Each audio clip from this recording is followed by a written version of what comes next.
Semoga kalian suka ya. 1, 2, 3.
Assalamualaikum, saya Adinda Purnamacana dari Universitas Tugu Bang Semarang.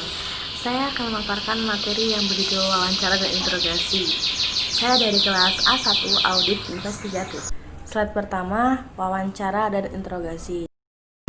Di wawancara dan interogasi ini ada 6 poin. Poin pertama ada auditor dapat memperoleh bukti dan pengakuan tersangka yang terkait dengan fraud tanpa perlu melakukan kekerasan dengan melakukan wawancara dan interogasi yang baik. Poin kedua, wawancara dan interogasi adalah bagian yang tidak terpisahkan dalam sebuah investigasi fraud.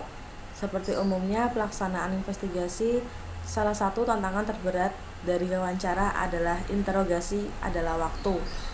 Seseorang investigator yang baik harus mampu membuat jadwal dan urutan wawancara yang benar sebelum melakukan wawancara, terutama untuk case-case yang melibatkan karyawan, nasabah, atau pihak ketiga yang terkait dalam jumlah yang banyak.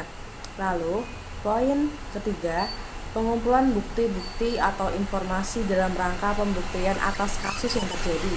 Poin keempat, informasi harus sebanyak-banyaknya dikumpulkan, karena informasi merupakan nafas dan darahnya audit investigatif. Informasi tersebut diperoleh melalui pengumpulan bukti-bukti seperti pemeriksaan fisik, dokumen, konfirmasi, prosedur analitis, perhitungan ulang, observasi, maupun tanya jawab. Semua bukti-bukti tersebut biasanya dikumpulkan terlebih dahulu sebelum dilakukan wawancara. Karena kalau bukti-bukti tersebut belum terlengkap, auditor investigatif belum mempunyai bekal mengenai fakta atau informasi yang banyak mengenai permasalahan atau kasus tersebut sehingga sulit untuk dilanjutkan dengan wawancara. Lalu kita ke slide selanjutnya. Poin kelima, setelah auditor investigatif mengetahui banyak fakta dan informasi melalui bukti-bukti yang telah diperoleh, maka selanjutnya tahapnya adalah wawancara dalam rangka meyakinkan bukti-bukti yang telah diperoleh itu betul-betul bukti audit yang kompeten dan bisa digunakan sebagai dasar penyusunan laporan hasil audit investigasi. Untuk memperdalam hasil wawancara biasanya dilakukan dengan interogasi. Setelah wawancara diajukan dengan interogasi. Lalu poin terakhir, Tuan Anggota 2007 menyatakan wawancara dan interogasi merupakan suatu teknik atau alat investigasi yang sangat penting. Banyak orang termasuk profesional dalam bidang penyidikan mengacaukan istilah wawancara atau interview dengan istilah interogasi atau interrogation. Keduanya berbeda baik tujuan maupun cara. Lalu ke slide selanjutnya. Poin 1, wawancara. Di sini ada penjelasan mengenai wawancara. Wawancara merupakan sesuatu yang sering dilakukan oleh auditor dalam menjalankan tugas audit dan merupakan salah satu teknik dalam pengumpulan keterangan, memahami objek pemeriksaan, menguji keterangan yang telah didapatkan sebelumnya, melengkapi keterangan yang lain, dan tujuan-tujuan lainnya dari wawancara. BPKP tahun 2008 mengidentifikasi bahwa wawancara adalah suatu sesi tanya jawab yang dirancang untuk memperoleh informasi. Tidak seperti pembicaraan biasa, wawancara memiliki bentuk tersendiri, terstruktur, dan memiliki tujuan tertentu. Wawancara dapat saja berupa satu pertanyaan atau rangkaian pertanyaan yang kemudian dituangkan dalam suatu berita acara, permintaan keterangan yang disetujui oleh pihak pewawancara dan yang diwawancarai. Lalu secara umumnya, setiap auditor harus menguasai teknik wawancara. Dalam hal waktu pelaksanaan wawancara dapat dilakukan di awal atau pada saat audit berlangsung, ataupun pada akhir audit sangat tergantung dari kondisi dan situasi audit serta tujuan dilakukannya wawancara. Demikian halnya dengan tempat pelaksanaan wawancara. Auditor akan menentukan tempat dilakukannya wawancara dengan mempertimbangkan beberapa hal yang berkaitan dengan materi wawancara, dan kondisi di lapangan. Slide selanjutnya, teknik, waktu, dan tempat pelaksanaan wawancara. Hal-hal lain yang dilakukan terkait dengan wawancara tidak menjadi masalah dan dapat berbeda antara satu dengan yang lainnya. Tetapi yang terpenting adalah tujuan dan hasil dari wawancara yang dilakukan. Sebab antara tujuan yang satu dengan yang lain biasanya berbeda, dan untuk mencapai tentunya membutuhkan teknik, waktu, dan hal-hal yang berbeda juga. Lalu ada hal yang tak kalah penting dalam melaksanaan wawancara, yaitu sehubungan dengan audit yang dilakukan, ialah bagaimana pendokumentasian hasil, bukti, dan inti maksud wawancara. Ini terkait dengan kertas kerja yang menjadi modal auditor, sekaligus juga menunjukkan kemampuan, kompetensi, dan keterampilan auditor dalam melaksanakan tugas audit. Lalu yang poin terakhir itu ada dokumentasi wawancara berupa tulisan, media elektronik, atau media lain yang digunakan dalam kaitan dengan pembuktian bahwa wawancara benar-benar dilakukan untuk memperoleh informasi yang diinginkan dan tanpa adanya kesan yang mengada-ngada atau melakukan penekanan yang mengakibatkan informasi tidak sesuai dengan adanya. Poin kedua ada interogasi. Penjelasan terkait dengan interogasi, auditor internal pemerintah tidak memiliki kewenangan untuk melakukan interogasi. Interogasi dilakukan karena investigator percaya dalam wawancara sebelumnya yang bersifat non-accusatory, orang itu telah berbohong. Kalau interogasi dilakukan dengan cara bertanya dan bertanya terus, sangat tidak mungkin investigator akan mendapatkan keterangan yang berisi kebenaran. Tuan Nakota 2007 menyatakan interogasi bersifat menuduh.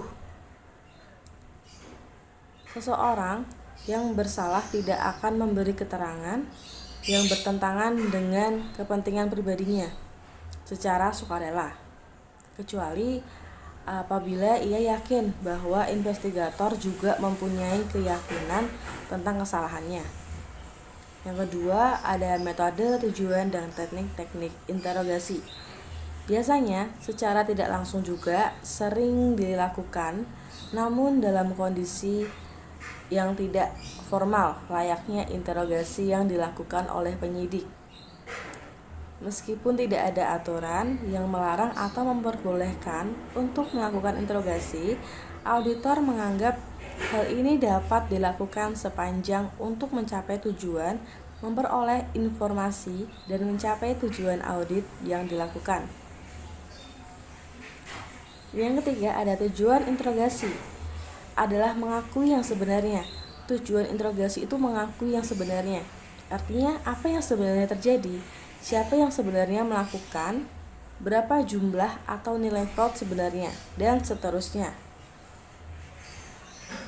Pada slide selanjutnya, permasalahan yang sering dijumpai di Indonesia adalah penggunaan kekerasan dan intimidasi dalam melakukan wawancara dan interogasi.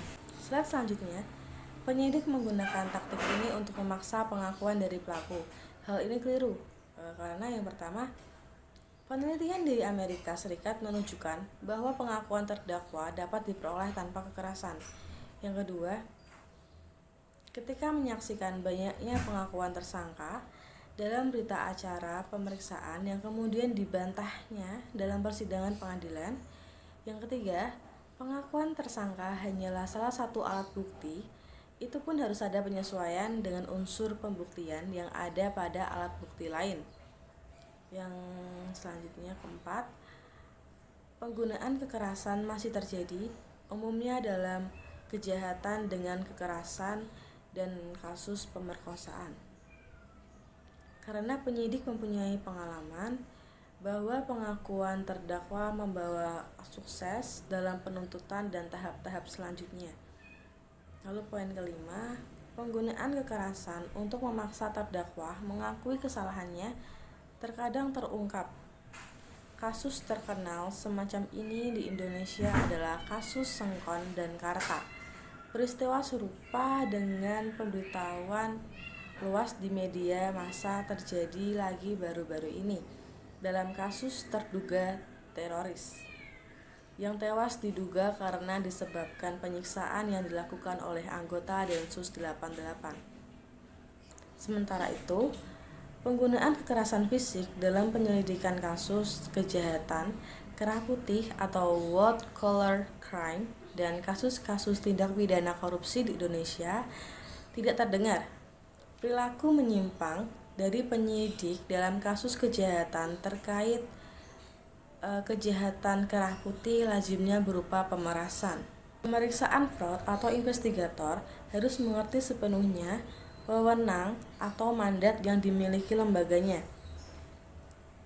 Investigator di suatu lembaga tertentu mungkin hanya bisa melakukan wawancara, tetapi tidak berwenang melaksanakan interogasi. Sementara itu, investigator di lembaga lain boleh melakukan keduanya. Ini merupakan alasan lain investigator perlu memahami perbedaan makna wawancara dan interogasi. Slide selanjutnya, wawancara eks interogasi. Kedua istilah ini, wawancara dan interogasi, sering digunakan sebagai sinonim. Hal ini umumnya karena ketidaktahuan. Ada juga penyidik yang mengerti makna kedua istilah ini, tetapi sayang sekali sengaja menggunakannya secara keliru.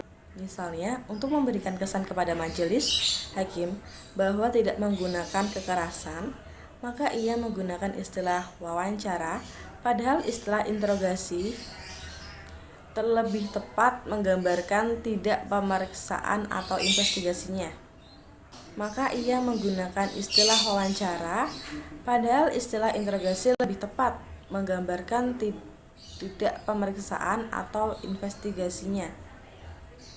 Tuan Nakota 2009 menyebutkan bahwa wawancara bersifat netral, tidak menuduh. Ini perbedaan utama antara wawancara dengan interogasi.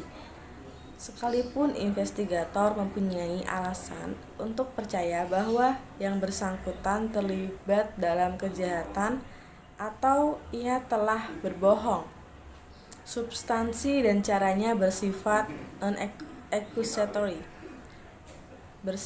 non-accusatory. Ketika melakukan wawancara. Ciri-ciri wawancara. 1. Mencatat mempunyai beberapa kegunaan. Tetapi mencatat juga menyebabkan investigator memperlambat proses bertanya.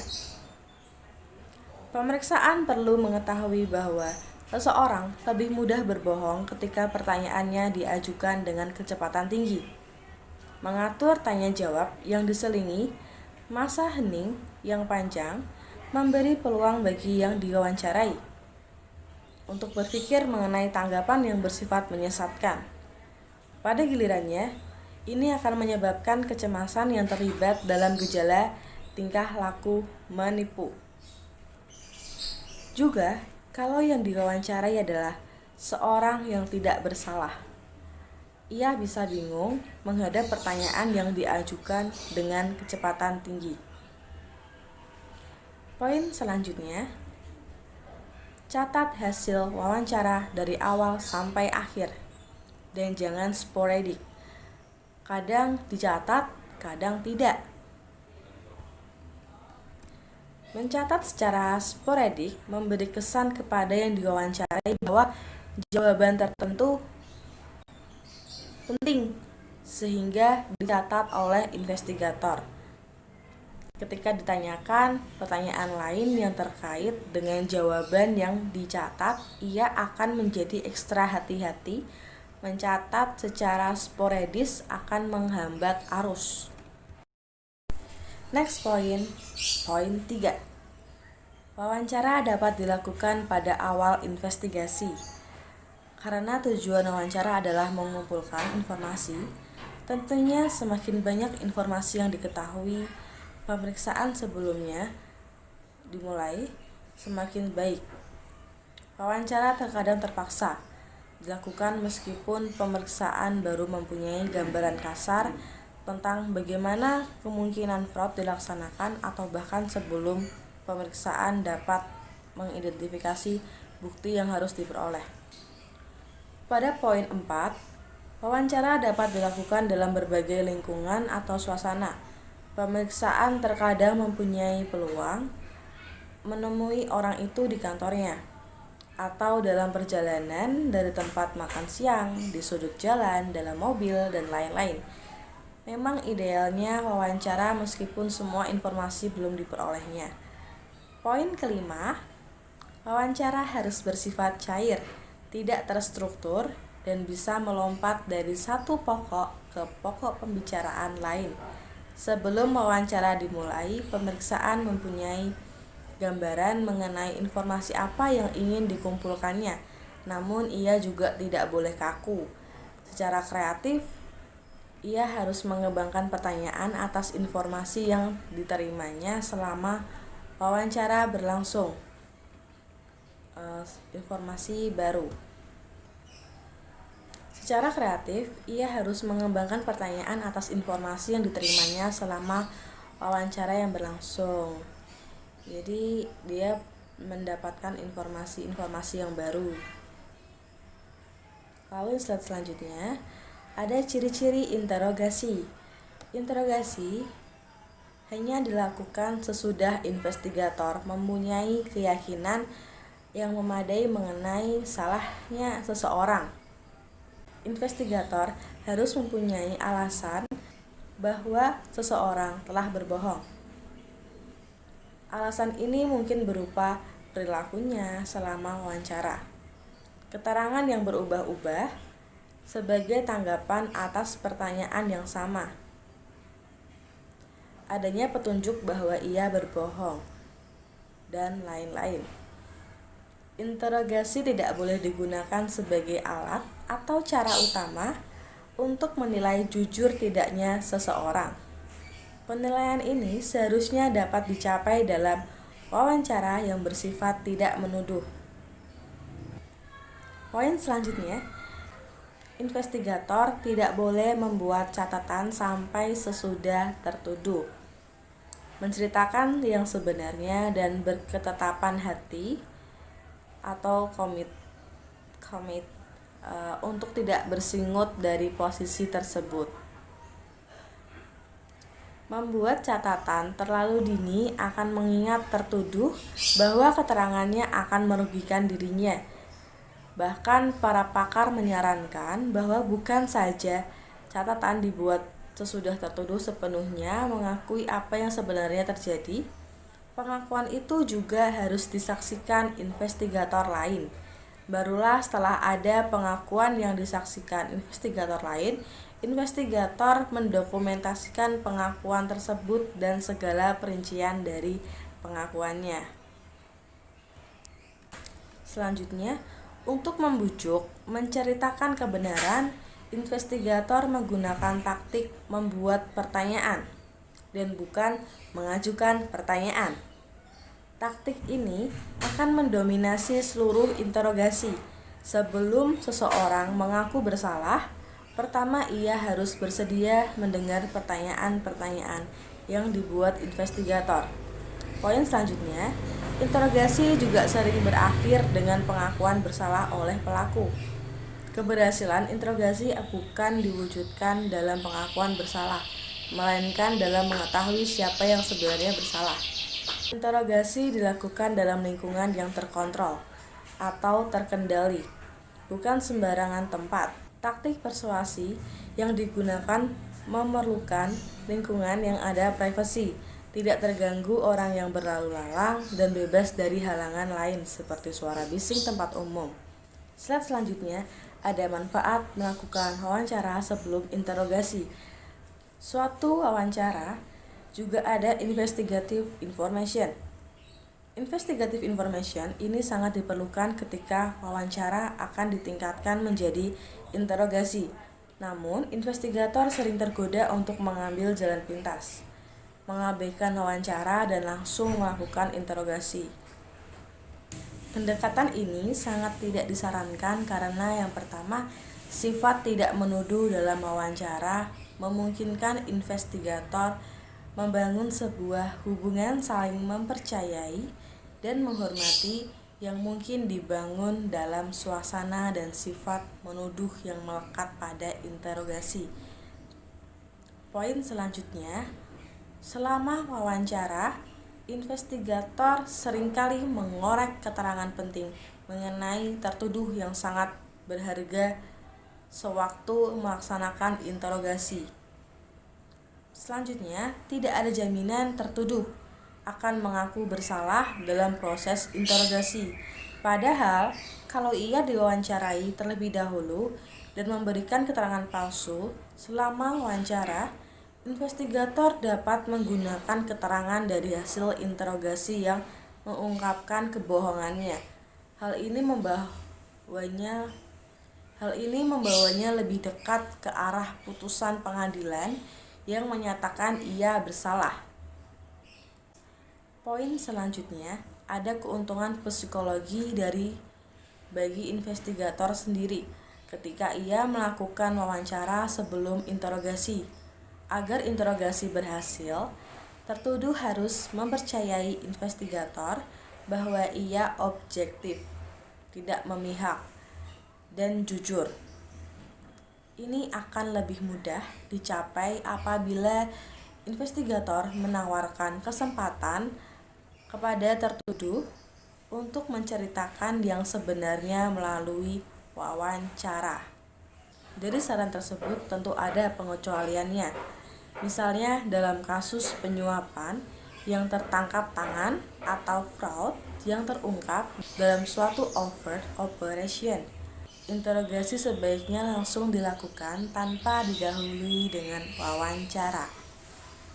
Slide selanjutnya ada BPKP 2007 menyatakan untuk memperoleh hasil wawancara yang memadai, maka wawancara seharusnya dilakukan oleh auditor investigatif yang mempunyai karakteristik seperti: pertama, orang yang mudah bergaul, berbakat dalam berinteraksi. Yang kedua, ingin membuat orang lain ingin berbagi informasi. Yang ketiga, pewawancara tidak akan menginterupsi responden dengan pertanyaan yang tidak penting. Yang keempat, dapat menyusun pertanyaan yang spesifik yang bisa membuat responden secara sukarela memberikan informasi. Yang kelima, menunjukkan keseriusan dan perhatian atas jawaban yang diberikan responden. Yang keenam, cara mengajukan pertanyaan tidak dengan sikap yang menyalahkan. Yang ketujuh, pewawancara harus tepat waktu, berpakaian rapi, dan bersikap fair dalam berinteraksi dengan responden.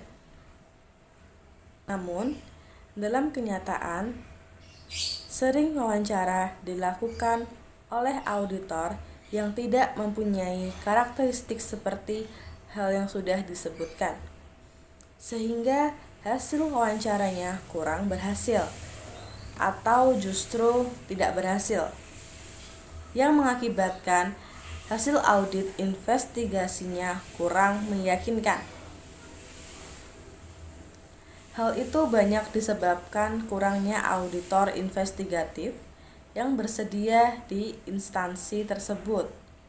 Selain kriteria tersebut, auditor investigatif dalam melaksanakan auditnya harus selalu dilandasi dengan sikap mental dan independensi serta integritas yang tinggi untuk menghindarkan adanya penyimpangan yang dilakukan oleh auditor, misalnya adanya penyuapan.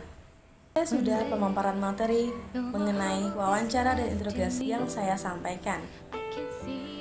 Semoga kita dapat diberikan kesehatan untuk selalu mengetahui informasi-informasi penting dan ilmu-ilmu mengenai wawancara dan interogasi. Pesan-pesan dari saya, jangan lupa dalam keadaan pandemi seperti ini selalu terapkan 3M. Menjaga jarak, mencuci tangan, memakai masker. Semoga pandemi ini segera berakhir dan kita bisa beraktivitas normal seperti sebelum-sebelumnya. Dan semoga kita semua diberikan kesehatan dan jangan lupa selalu bersyukur. Terima kasih telah meluangkan waktunya untuk melihat dan menyaksikan pemaparan materi dari saya. Jangan lupa terapkan 3M, mencuci tangan dengan sabun, menjaga jarak, memakai masker. Terima kasih. Bye.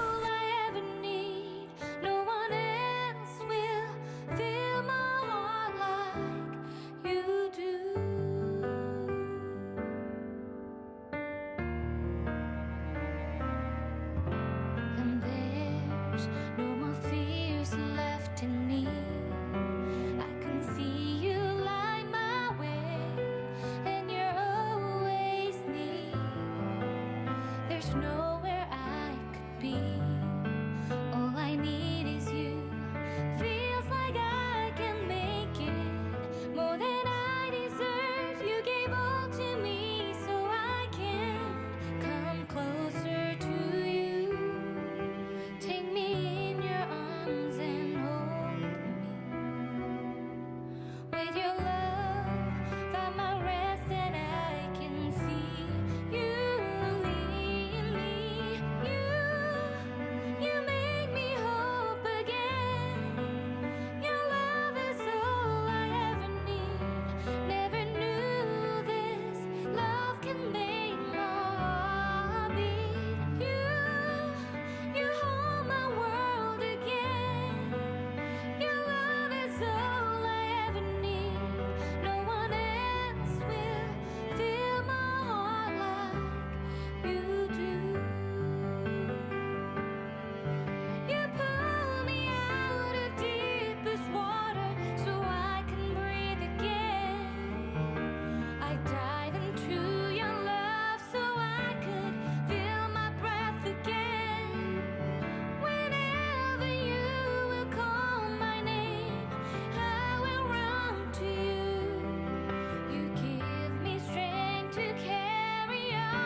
informasi dalam rangka pembuktian atas kasus yang terjadi.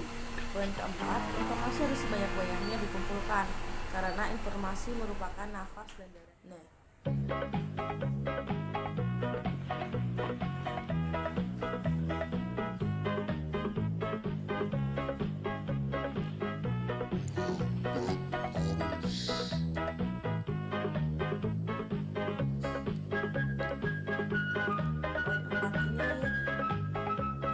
Wawancara dapat dilakukan informasi baru.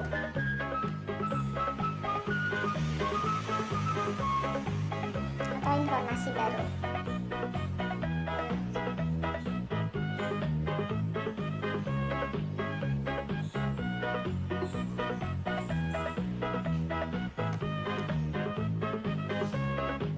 Slide selanjutnya ada manfaat melakukan wawancara.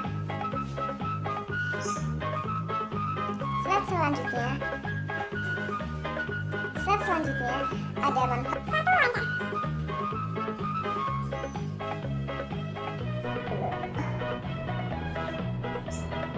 dan menghormati yang mungkin dibangun.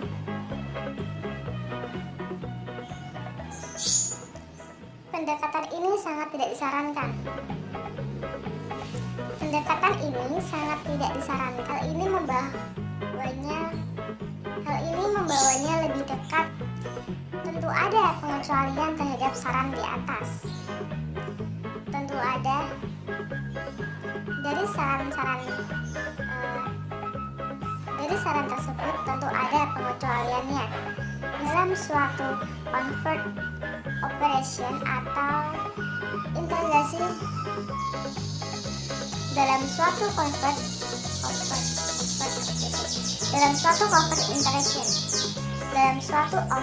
operation, interogasi sebaiknya langsung dilakukan tanpa didahului dengan wawancara.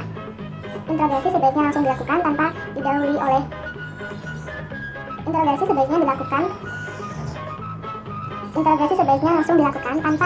dengan wawancara. Namun dalam kenyataan sering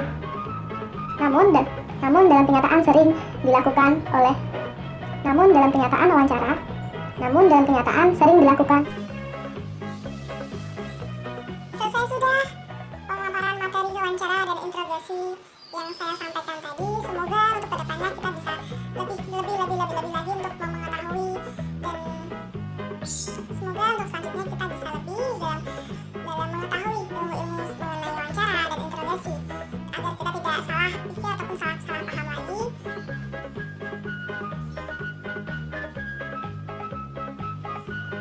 Selesai sudah pemaparan materi mengenai wawancara dan interogasi yang saya sampaikan. Semoga kita dapat diberikan kesehatan untuk selalu mengetahui informasi-informasi penting dan ilmu-ilmu yang kita dapatkan dalam hal-hal yang baru.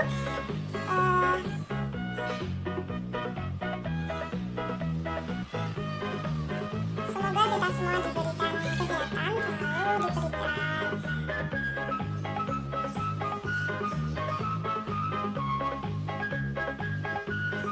pesan-pesan saya. Jangan lupa terapkan 3M. Pesan-pesan dari saya, jangan lupa dalam keadaan pandemi seperti ini selalu terapkan 3M. Menjaga jarak, mencuci tangan, memakai masker. Semoga kita semua dengan adanya pandemi ini segera berakhir. Semoga pandemi ini segera berakhir dan kita bisa beraktivitas normal seperti sebelum-sebelumnya. Dan semoga kita semua diberikan kesehatan, kecukupan, dan jangan lupa selalu bersyukur.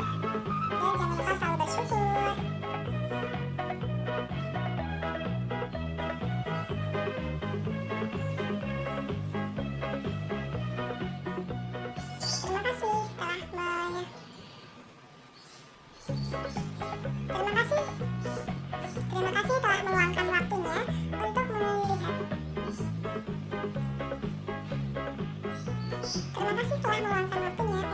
Dan menyaksikan pemaparan materi dari saya. Jangan lupa terapkan 3M, mencuci tangan dengan sabun, menjaga jarak, memakai masker. Semoga kita semua diberikan kesehatan. Salam bersyukur.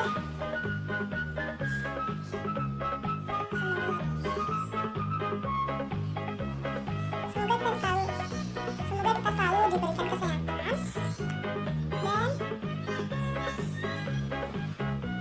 terima kasih. See you next video. When there's no more hope is left in me, I can see what comes my way, and I'm always lost. There's nowhere else to go. All I do is fall